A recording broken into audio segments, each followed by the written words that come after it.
We're here this afternoon to change the course of history. After decades of division and conflict, we mark the new dawn of a new Middle East. Thanks to the great courage of the leaders of these three countries, we take a major stride toward a future in which people of all faiths and backgrounds live together in peace and prosperity. Together, these agreements will serve as a foundation for a comprehensive peace across the entire region, something which nobody thought was possible, certainly not in this day and age, maybe in many decades from now, but one founded on shared interests, mutual respect, and friendship. These words, maybe the phrasing and the cadence gave it away there at the end, come from President Trump on the occasion of announcing the Abraham Accords. And on that occasion, what they said they were doing, and it turns out what they were doing, was announcing peace in the Middle East. And so we've arrived at the third installment of our set of podcasts on the Middle East and the modern state of Israel. I'm joined by Terry Fakes as usual. This is Cole Fakes on the So We Speak podcast, and we're wrapping up this series with a new dawn in the Middle East. It turns out it was maybe a little bit less short-lived, more short-lived and less lengthy than it was announced. But the most tumultuous time in the Middle East seemed to be behind. And we have a ceremony at the White House announcing that this is going to be peace for all time in the Middle East. Didn't quite work out that way, but as we will see when we get to it, the Abraham Accords were a revolutionary way to approach the problems in the Middle East. If you remember in our first episode, we talked about the state actors. In 1948, when Israel declared independence, they were invaded by 5 neighboring Arab nations.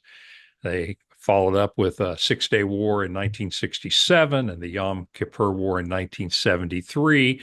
And at the end of that, Egypt and Jordan pretty much came to terms with Israel's existence. They weren't exactly friends, but they decided, we're just not going to fight any more wars. This isn't working out. So they had stability, if not peace. Then we saw in episode 2 the rise of non-state actors, the terrorist groups. We talked about the Muslim Brotherhood, we talked about Hezbollah and Hamas, and that brings us up into the 90s, the 2000s, and of course, those organizations are still around today. But as we got into the 2000s, some things started happening, Cole, in those Arab nations. And the populace of a number of these Arab nations became unhappy with their secular governments. And what happened then actually changed the face of this Middle East situation quite a bit, as several rulers were overthrown. Yeah, so in the 2010s in the Middle East, there are a lot of things shifting around. We've covered the major groups that are involved up until this point. But there's a lot of unrest. There's a lot of authoritarian regimes. You have the constant struggle between the religious governments and the secular governments, terrorist groups and not. Of course, after the United States involvement in the Middle East after September 11th, you have a couple of fairly democratic governments in the Middle East. You certainly have a lot of pressure in the Middle East to become democratic. And what happens is the situation ignites, literally in this case, when a demonstrator named Mohammed Bouazizi lights himself on fire in Tunisia. And this is after months of protests. There are people rioting. There are people calling for the overthrowing of the government. Protests erupt, and the government moves to put these protests down pretty forcefully, but they fail. And so as the protests continue to rise, their president at the time flees the country and they elect a new leader. In 2019, so think, 9 years after this, they actually become the first country in what's come to be known as the Arab Spring to peacefully transition from one elected government to another. What's interesting here is this was effectively unheard of outside of Israel in the Middle East, that you would have a democratically elected peaceful transition of power. And in Egypt, something similar happens. The people ousted their president named Mubarak. He'd been in power as a military strongman for 30 plus years. And they also put in a new form of government in Egypt, a moderate more democratic, kind of liberty-based government. Now, after this happened in these two countries, this started to take place all over the Middle East and the Hmm. Mediterranean Sea.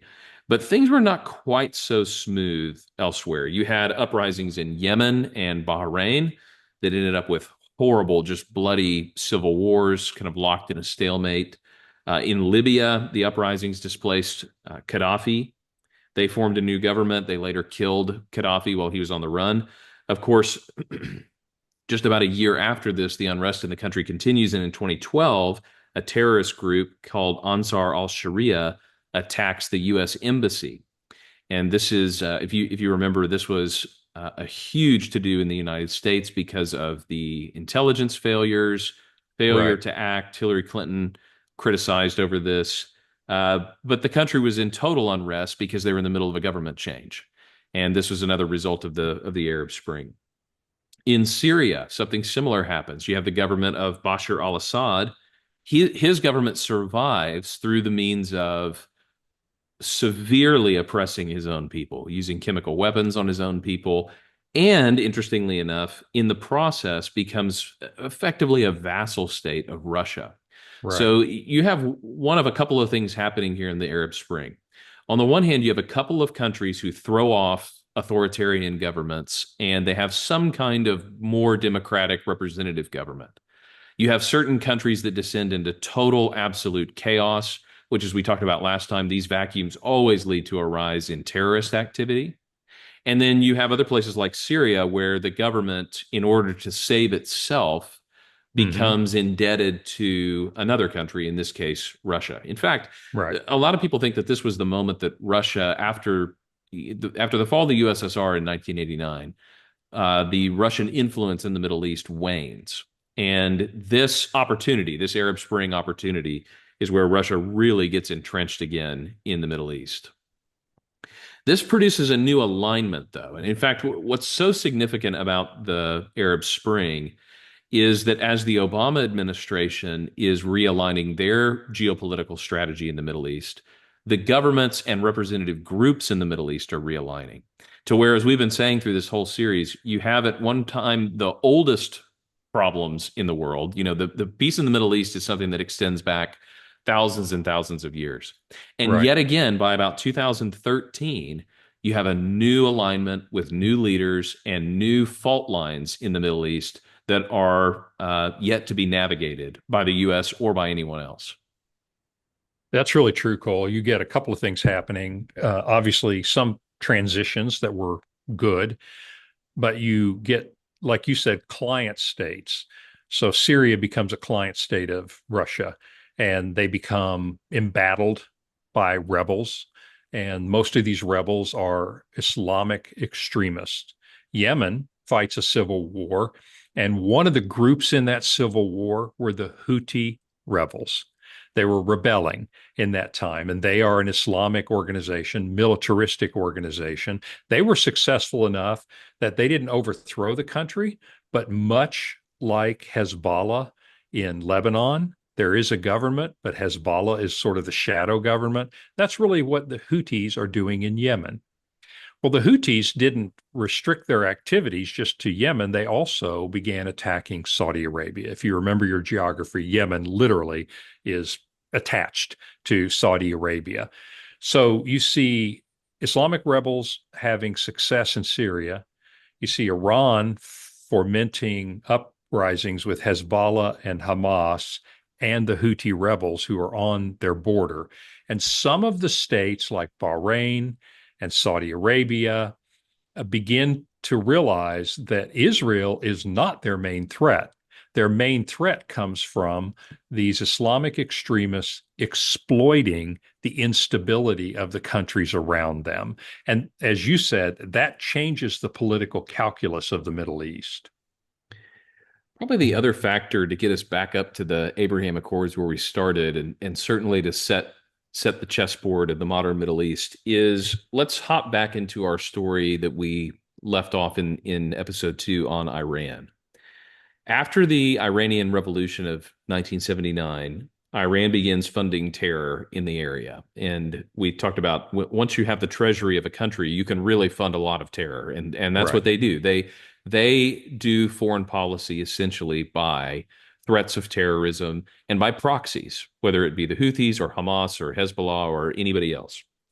By about 1984, the U.S. has put Iran on the list of state sponsors of terror, and that sounds like kind of a no-brainer. But the thing that happens in the international community is that automatically triggers a level of sanctions on Iran that start to cripple the Iranian economy. Right. And this is really important to understand. From 1984 all the way up to 2015, the U.S. and its allies in the world, the UN, even as we'll talk about in a minute, some unlikely partners, including China, are all concerned with limiting Iran's access to a nuclear weapon. And the dance that happens, whether it's a Republican administration or a Democratic administration, is everybody's trying to keep Iran from getting a nuclear weapon.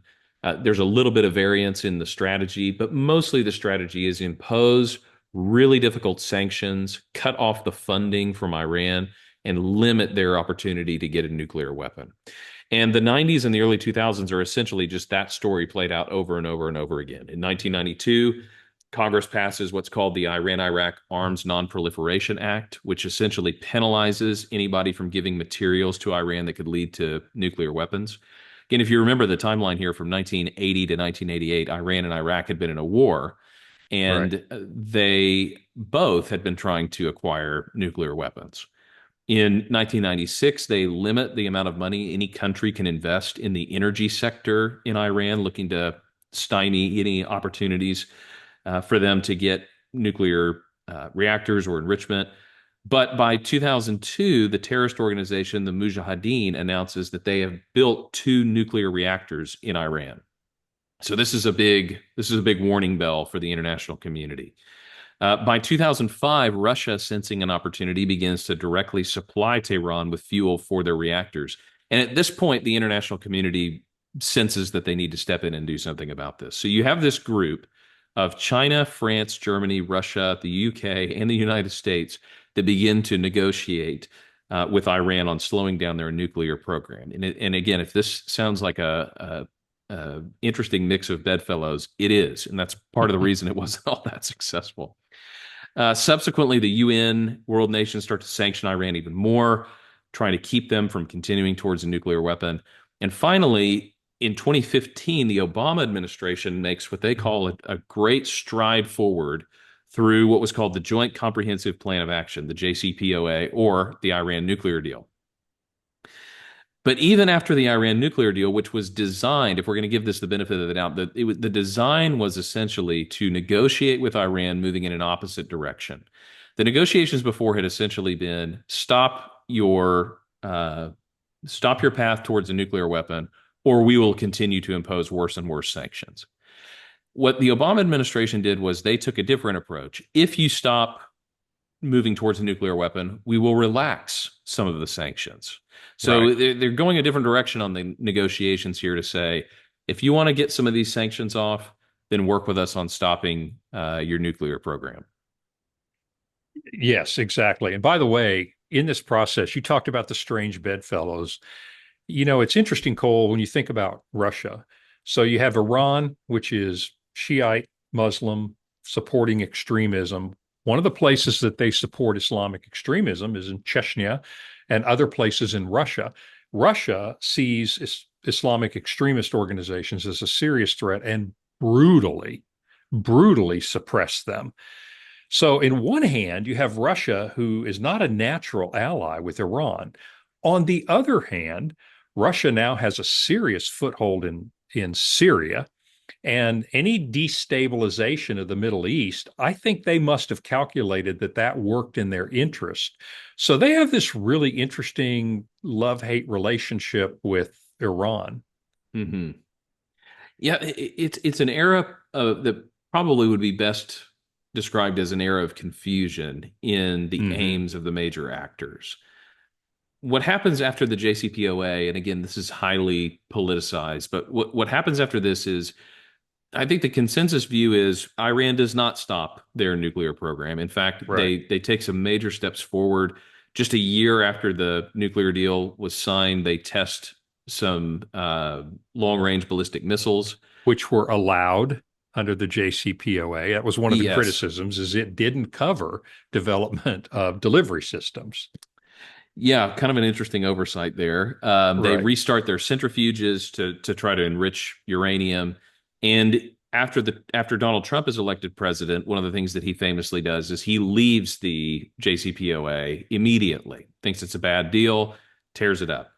An interesting thing of reading some of the coverage for this, I was interested to discover that Rouhani, who was the president of Uh-huh. Iran, so you think about Iran, it's a theocracy in that you have the Ayatollahs who are the supreme leaders, but you have a governmental head as a president. And Rouhani was the president, and he was ousted, or his contract was not renewed because Right. the Ayatollahs thought that he had gone too easy in the JCPOA negotiations. They thought that they had gotten a raw deal out of it. So That's nobody's happy interesting. with the JCPOA, and they are continuing to enrich uranium. They're continuing to test delivery mechanisms.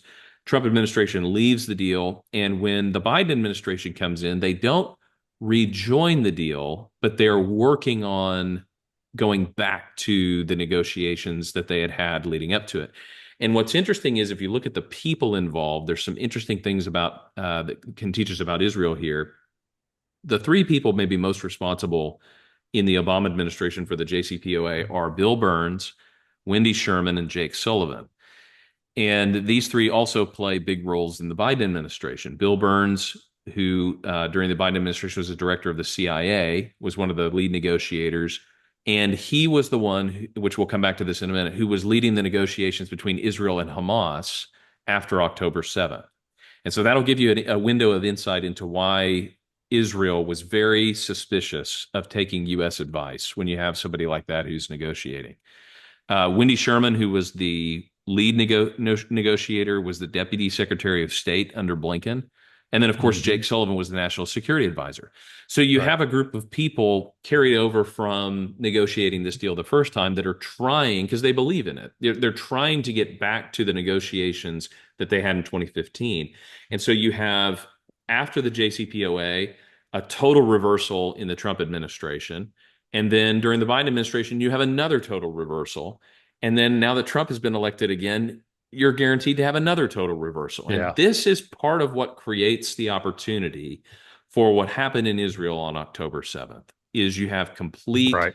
instability and you have unpredictability for where the United States is going to be. And so you have opening and closing windows of opportunity for hostile nations. That's exactly right. Just to trace this roughly, there are two different approaches happening here. The Obama administration, and I'll probably not do this justice, but broadly speaking, believe that incentives to Iran to enter the international community as an adult, a grown up, is the way to approach this. Well, what you saw was that Iran, I'm not saying they're not grown-ups, but I think there's an underestimation of the intensity of their ideological commitments toward Israel. So you're right. They did indeed start fired up centrifuges, refining uranium. They continued that. Well, Israel sees this happening, and they look at the doctrine that says we're not going to go hard on Iran. We're going to let Iran have a lot of money, and we're going to buy them into the international community.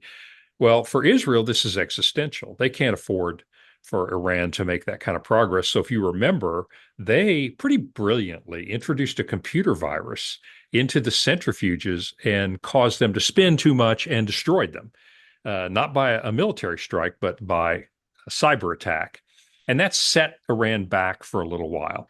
So along comes Donald Trump administration, and he realizes that they have a different ideology. He doesn't believe that Iran is a grown-up player who will be a good actor on the stage. And so they think strength is all they understand. I'll starve them of money, and they simply won't be able to.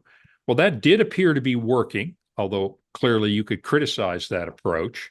And then, as you said, we flipped back in the Biden administration, and the door opened for people to realize that America didn't have a coherent long term policy.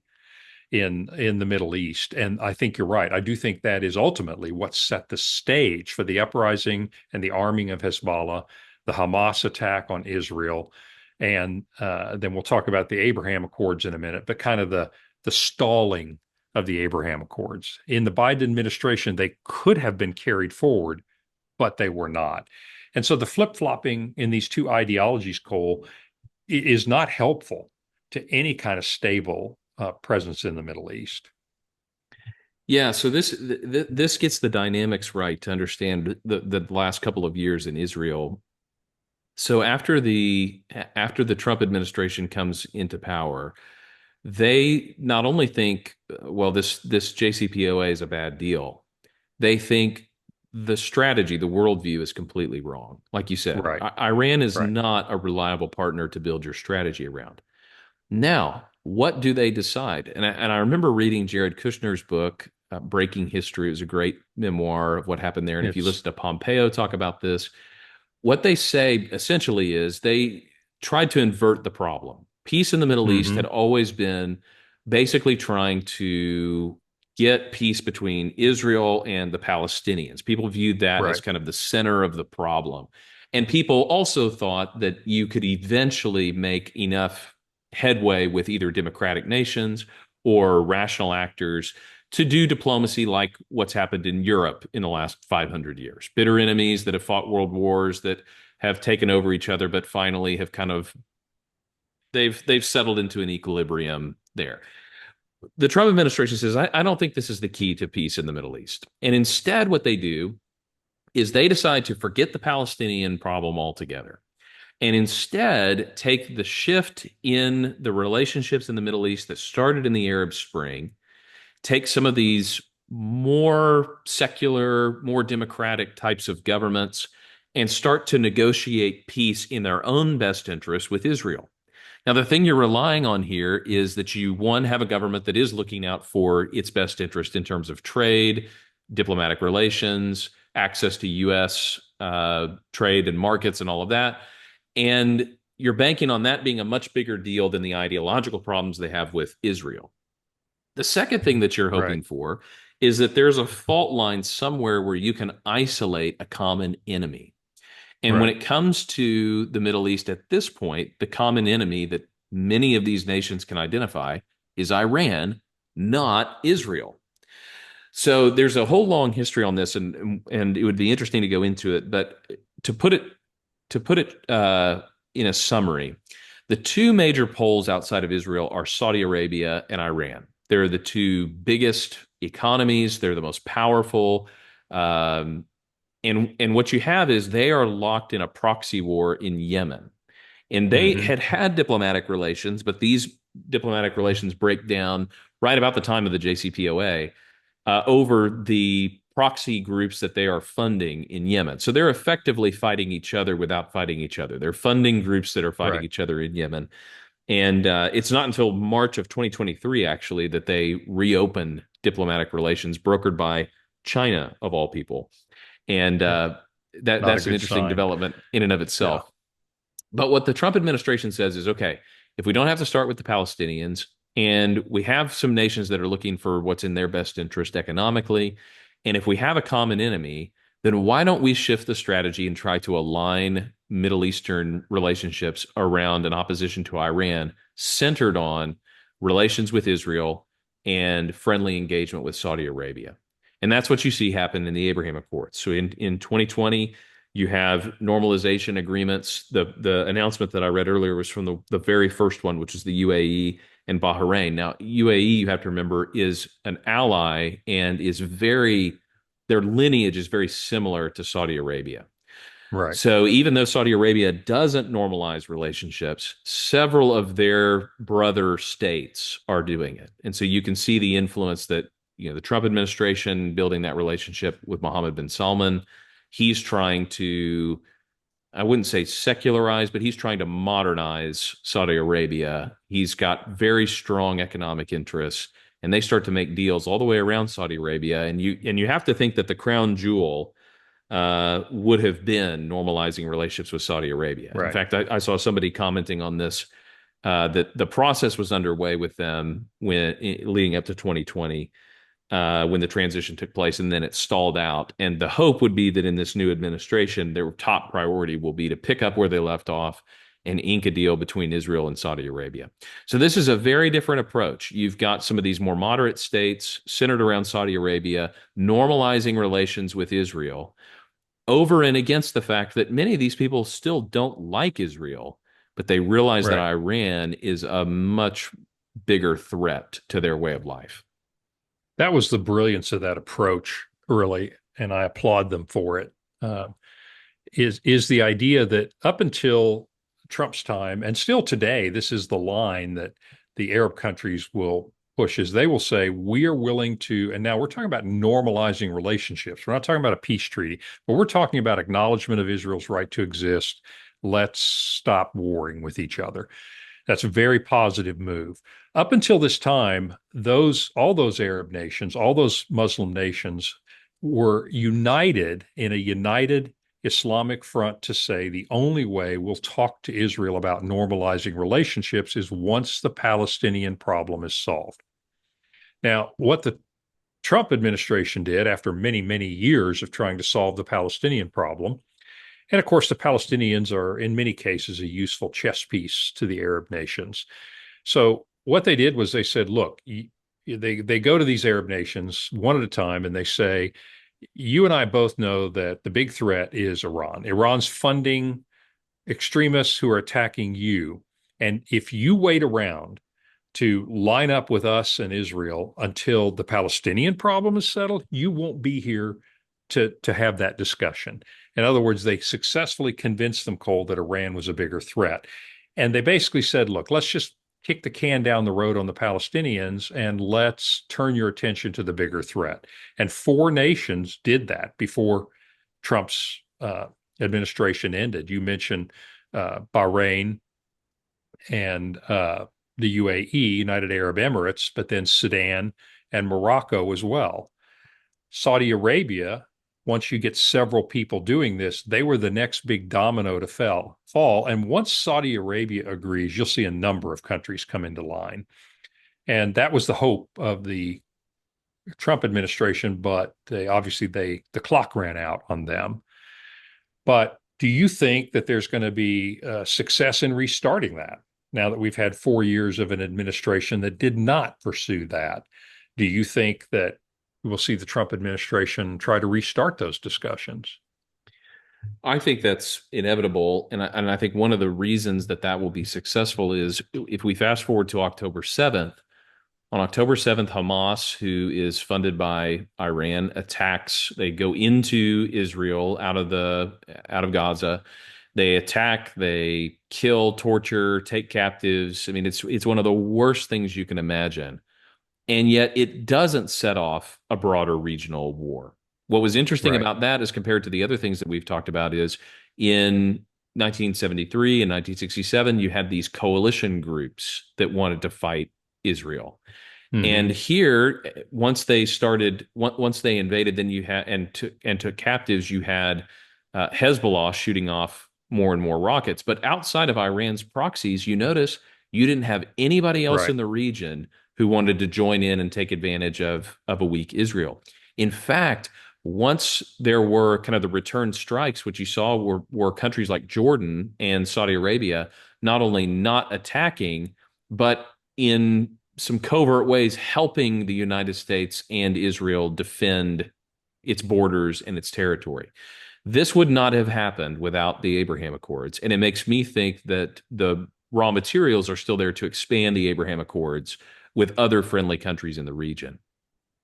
The other thing that I think will be interesting over the next few years is what do you do with Iran? Clearly, there's a mad dash right now for a nuclear weapon. Everybody knows that Iran wants a nuclear weapon to be able to use it against Israel. They want it as a deterrent for sanctions against the United States, obviously. But the main reason to get a nuclear weapon is to be able to use it against Israel and fulfill their goal and their terrorist proxies' goal of wiping Israel off the map. So there needs to be some drastic action taken. And what I think we learned after October 7th is Israel realized one, We are not as embattled as we've ever been in our history by other countries. But two, we Hmm. have as existential a threat in the developments in Iran as we've ever had. And so what you've seen from Israel is they haven't been content just to destroy Hamas, to go after Hezbollah.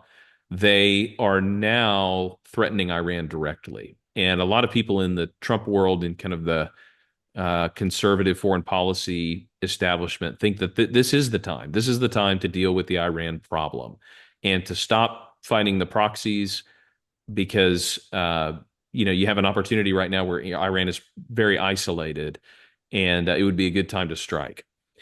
Of course, it's different to say that Iran or that Israel is going to strike Iran than it would be to say something like, the United States is going to participate in these strikes. But it might be an opportunity where Israel has the opportunity for support and aid that they need fighting this war in Gaza to then go the next step and attack Iran directly and destroy their nuclear capabilities or military installments or whatever they choose to do.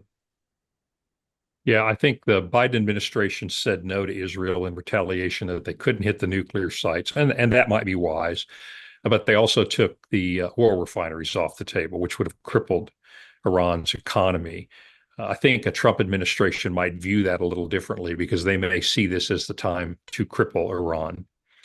In other news, though, the Russia Iran alignment, you talked about how they're strange bedfellows, but Russia does not want Iran to spread that direction, but Iran has been a useful ally in helping to upset the Middle East, which helps to destabilize the United States.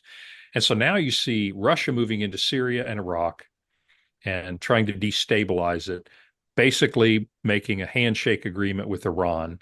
And then China, who has their own designs on the South China Sea and Taiwan, they don't have vested interest in the Middle East, but instability there and the rise of Iran helps them to keep the focus of the United States on the Middle East and to deplete United States resources. So we end up right now with this trifecta of China, Russia, and Iran, who are not ideologically aligned with each other, but they are partners of opportunity to stir up trouble so that while the U.S. is preoccupied, Russia and China can go about their business in other parts of the world.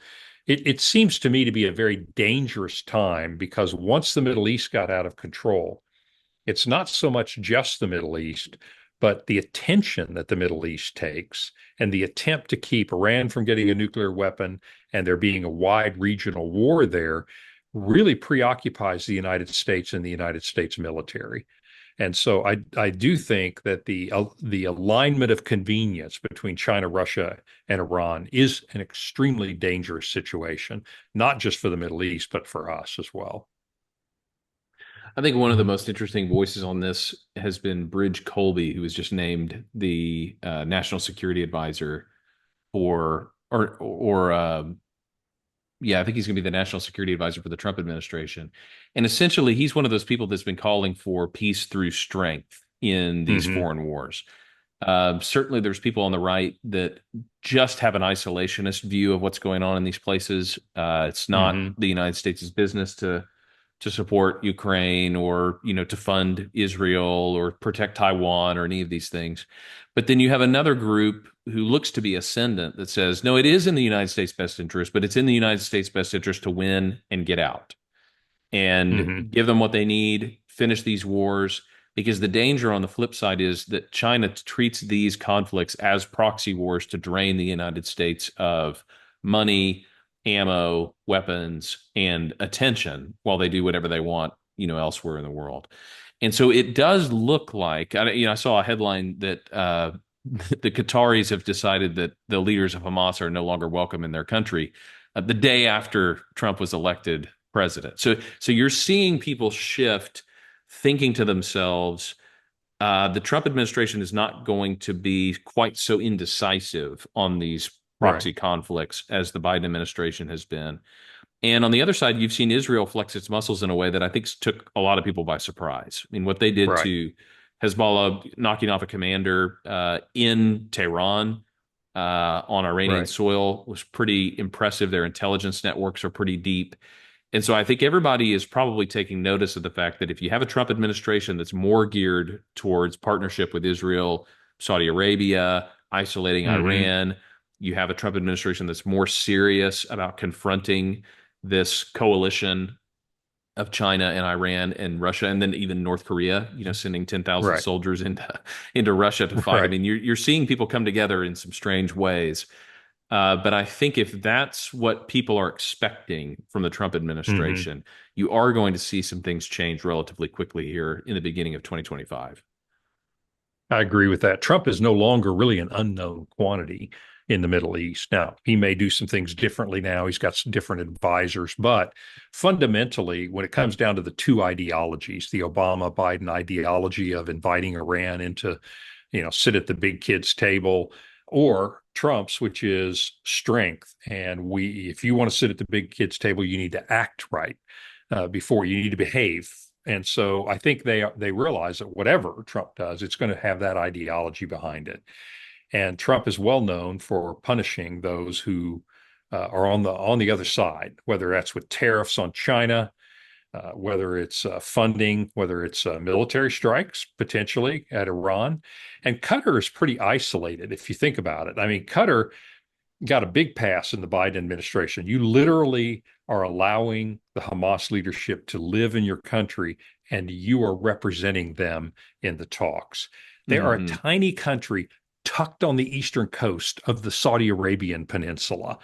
They're like the United Arab Emirates in that they're a tiny little country. And if you get Saudi Arabia going toward the US and the UAE going toward the US, they are an outlier.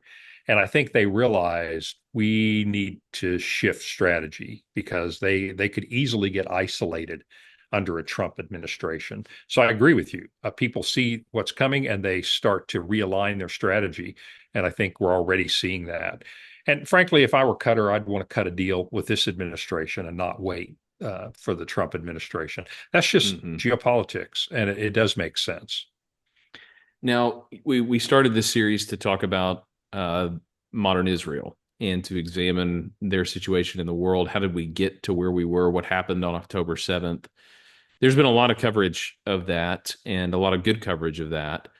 I think the question that everybody's wondering is what's next for Israel. So, from your vantage point right now, what's next for Israel as we come to the end of 2024 and the beginning of 2025, the Trump administration, after all that's happened since October 7th, what do you think is next for Israel? That's a good question. I'll give you an opinion on this. Israel's exit strategy is difficult. Uh, with with support from the Trump administration, they no longer have to worry about arms supplies and they don't have to worry about being second guessed and handcuffed. On the other hand, Trump is not going to have patience with a strategy that doesn't have an end game.